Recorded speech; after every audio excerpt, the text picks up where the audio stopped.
Cronos, la historia como nunca te la enseñaron.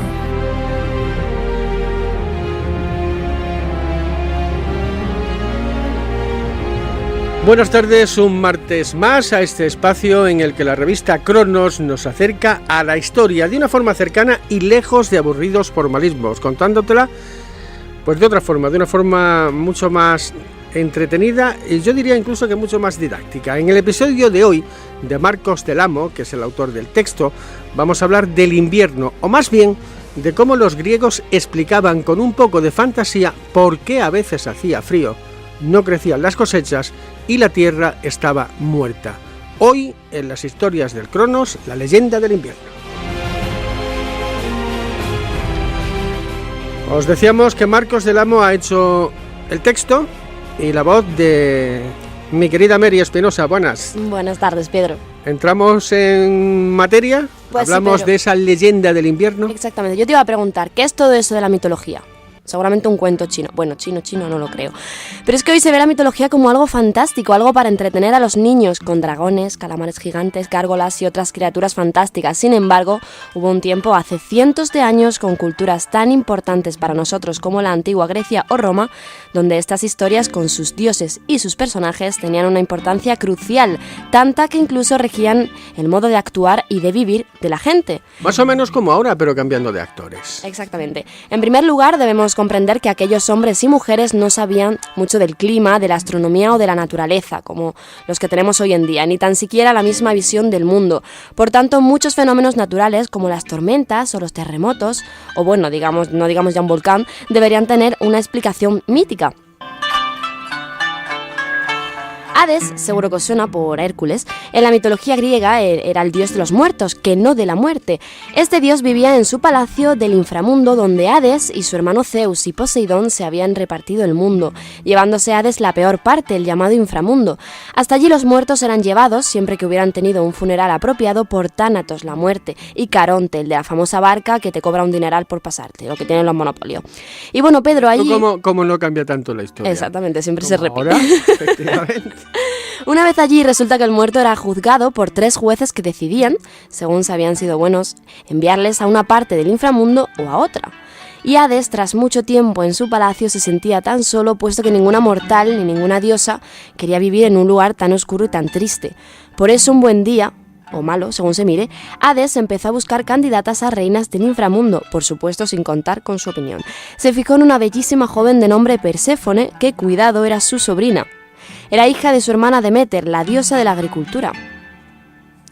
Pues un día, mientras Perséfone estaba recogiendo flores, la tierra sufrió de repente un pequeño temblor, se abrió el suelo, apareció Hades en su carro de caballos negros y se llevó a Perséfone, lo que hoy sería un secuestro exprés. Yo reitero y repito que tampoco han cambiado tanto las cosas. Sin embargo, Perséfone, a pesar de la sorpresa, llegó a gritar antes de desaparecer y su madre, que tenía una oreja puesta como todas, se enteró de lo que pasaba y dejó sus tareas en el huerto para buscar a su hija. Y claro, las cosechas se paralizaron y llegó el hambre a los hombres y a los dioses, lo que hizo que estos se vieran obligados a intervenir. La escena del rapto no pasó inadvertida, ya que Helios, el sol, que tenía un buen lugar para verlo todo, fue testigo de lo ocurrido y le fue con el chisme a Deméter, que exigió a Zeus que interviniera. Se ve que estaba muy enfadada cuando lo hizo, o había cogido la pantufla de madre, porque Zeus se dio prisa en pedirle a Hades que la soltara, pero Hades se negó y nadie pudo obligarlo.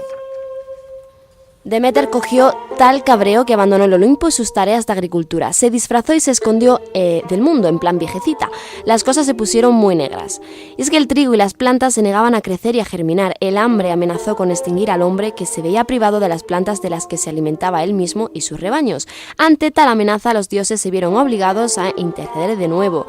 Zeus pidió a Hades que dejase libre a Perséfone ante lo que estaba pasando. Hades, conocedor de las reglas del inframundo, mal rey sería si no las supiera, aceptó con la condición de que Perséfone no hubiera comido nada, porque si no tendría prohibida su salida del reino.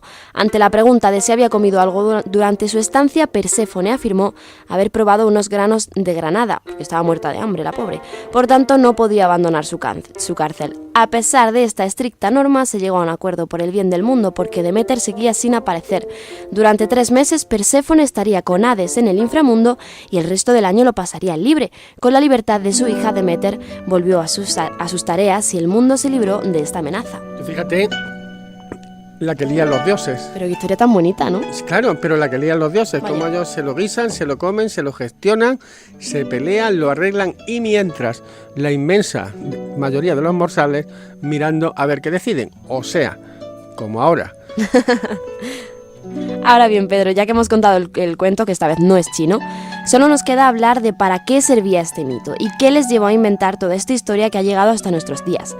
Pues bien, yo te lo cuento. Servía para explicar algo tan importante, más aún en nuestro clima, como las estaciones del año en la antigua Grecia. Con el mito, los griegos explicaban la razón por la que durante 3 meses del año, los del invierno, un periodo del año difícil con un clima triste y frío, las cosechas no crecen, y lo explicaban con algo tan humano y natural como la tristeza de Deméter, una madre que había perdido a su hija. Por otro lado, el momento de la liberación de Perséfone venía relacionado con una época cálida de alegría, de felicidad de la madre que hacía rebrotar las flores, llegando la primavera, y el crecimiento de las plantas de la cosecha. Aquí se ha cambiado una cosa, ¿El qué? y es que ellos hablaban antes de ciclos de 3 meses y hablaban de 4 estaciones. Estamos en el 2017 y yo ya empiezo a dudar si tenemos 4 estaciones o en la práctica tenemos 2 ahí más o menos con un Invierno y verano. proceso intermedio. Pues por desgracia sí. La verdad ¿Por que qué sí. pasa eso? Por el cambio En fin. climático, me imagino, ¿no? Pues todavía hay quien dice que eso se lo han inventado los chinos. Nos estamos cargando Hablando el de mundo. cuentos chinos, eso es otro invento chino. En fin, este y otros muchos artículos y podcast de la revista Cronos con K y H en cronos.es, Facebook y radiojaén.es. Cronos, la historia como nunca te la enseñaron.